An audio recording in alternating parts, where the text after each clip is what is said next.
Hello everyone, I'm Sharpedo43 once again, bringing you all another Wi-Fi battle. This is going to be in the UU tier, and we're going to be facing Pengar25. I found them on Discord because I wanted another battle, and I'm going to be using this team once again because I wanted to see how good I can do with it. I mean, I know I did pretty decently the last battle, or at least I thought so, but I mean, anyone else can disagree.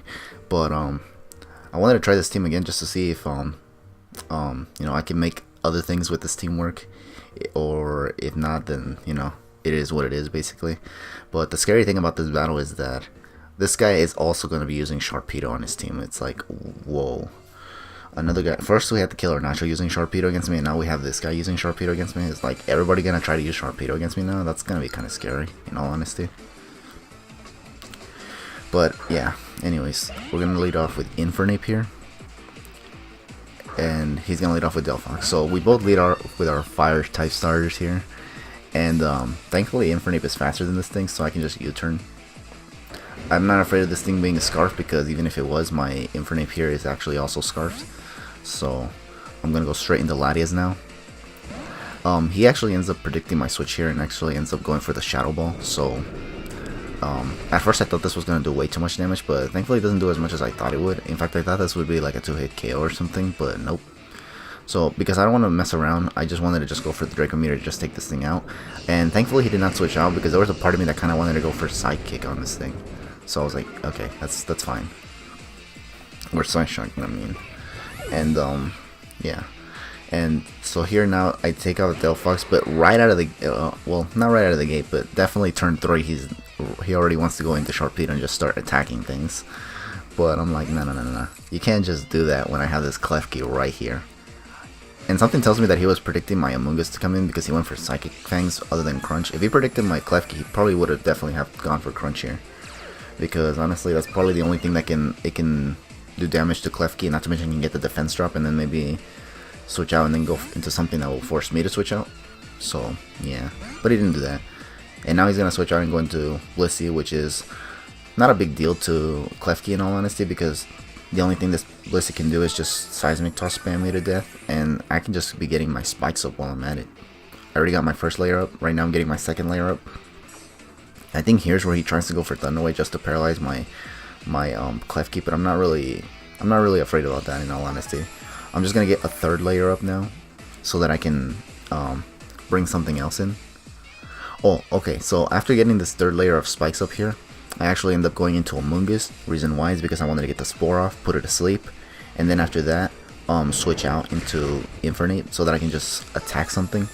Or if he does not let his Blissey die, then something will take a lot of damage in the process. So that's exactly what I'm going to start doing right here. I go into Amoonguss. I think here he goes for the Seismic Tosses. He realizes now that he can't really do anything Klefki and just has to go offensive and just go for Seismic Tosses. And surprisingly, this Seismic Toss does nothing to freaking Amoonguss. I know that the damage is based on the level of the Pokemon, but it looks like it's doing absolutely nothing. On other Pokemon that I have on my team, it takes a lot of damage from Seismic Toss. So seeing Amoonguss take it this well is actually kind of crazy. And I think a lot of it has to do with its HP stats, so yeah. But anyways, I put the Blissey to sleep. And then here's where I switch out, and he actually ends up switching himself out as well, going into Empoleon. But even then, thanks to the spikes, I'm not afraid of this thing either, because I go into Infernape, and while Infernape is a fire type and is weak to Empoleon due to the water typing, so Empoleon's also weak to Infernape in the sense that this thing is a fighting type, while this thing is also part steel type. So, and as you can see, close combat just one-shots this Empoleon. Interestingly enough, this Infernape kind of blows his team backwards as well, in all honesty, because of the fact that all I need to do is hit close combat and something's going to take a lot of damage. Even this Kadabra, but this Kadabra I also know can hit very, very hard, even though it's not Alakazam, so I did not want to mess around, so that's why I went into Klefki right here, which can definitely take Dazzling Gleams or Psychics for days. So what I'm going to do now here is just go straight for Play Roughs, because what I wanted to do was see if this thing was probably Sash, because why else would he bring a Kadabra to a UU battle? That's kind of weird. I'm guessing it's only so that he can set up the Psychic Turning, which will allow Sharpedo to get a boost from Psychic Fangs. That's like the only reason I can see him running this, honestly. Or maybe so that Gardevoir can do other things as well. But, I mean, other than that, I can see this working more in RU than in UU, but it's all good. I mean, Everyone has their reasons for running certain things. I know I do. But yeah, here he goes for Side Shark. Boosted by Psychic Terrain. I'm just going to go for another play route just to be able to take this thing out. Because this thing is also what was kind of preventing my Infernape from just spamming close combat. So now that I took out this Kadabra, now he's gonna go into Sharpedo. And already this is where I'm like, okay, I can definitely KO this thing with one play rough. I just need to not miss. Well, instead of missing the play rough, I just don't get to use it whatsoever because I actually flinch because this guy actually goes for Waterfall. I was like, that is kind of annoying, but it could have been worse in all honesty. This guy could have been like another Heisenberg and just gone straight for an Earthquake, which is something that not a whole lot of people run on Sharpedo. But I mean, you know, there's almost no reason to run it, but it's usually good for surprise factors and whatnot. That day was really crazy when I learned that Sharpedo gets Earthquake. Actually, I think I knew that, but I like remembered it, and holy cranberries, I was like, wow, it actually gets that. But yeah, anyway, so I lose Klefki because I flinched to a freaking Waterfall. I went into Gliscor because what I wanted to do here was just go for U-turn, and I was confident I can take a Waterfall because if you remember my battle with Mr. Talon in Sun and Moon, it was able to take a freaking Waterfall, like 2 Waterfalls for my Mega Sharpedo.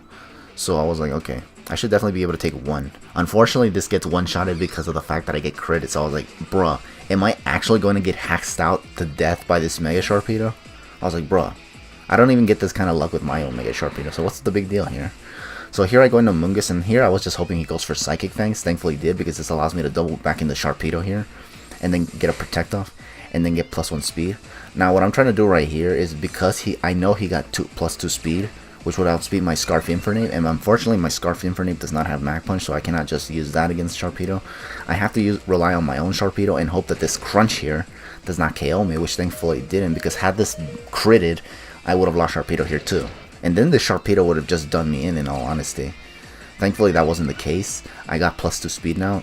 I got Protect to get +1. I stayed in and attacked to get +2. And now I'm protecting again to get +3. So I can get +3 speed. Because I know that the Sharpedo only has +2 speed. And when I Mega Evolve, I should be able to outspeed +2 speed Sharpedo. This was probably like one of the most craziest plays I had to make here. Because this guy was just about to sweep my face with Sharpedo because he hacks 2 of my Pokemon to death, and I was like, damn it. So I was like here hoping that this Sharpedo can just kind of like put this Sharpedo down, and because I got +3 speed and because I already got hazards up, I'm actually going to be able to reverse sweep this guy because he was starting to sweep me, but then I was just like, no, you ain't sweeping nothing.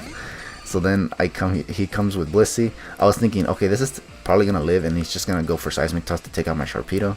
So I just go for a Crunch, see how much it does, and holy cranberries, it actually took it out. And holy cranberries, I actually felt really good about that because I hate Blissey. Blissey needs to die. And I just got it with a Crunch, which really feels good. But anyways, Kommo-o. Here he brings Kommo-o, and now I'm going to go for Psychic Fangs because I do carry that as well. And after Spikes, I am certain this thing is going to take it out because this Sharpedo is actually an Adamant Sharpedo and not a Jolly one. If it was Jolly, it might have been able to survive just because of the lack of power. So thankfully, I was able to get that reverse sweep with Sharpedo because holy cranberries, I was scared to death right there because I thought this Sharpedo was actually going to do me in, and it was all just going to be because of hacks. Like, come on now. Enough with the RNG already. I've been RNG'd to death so many times, it's been costing me battles.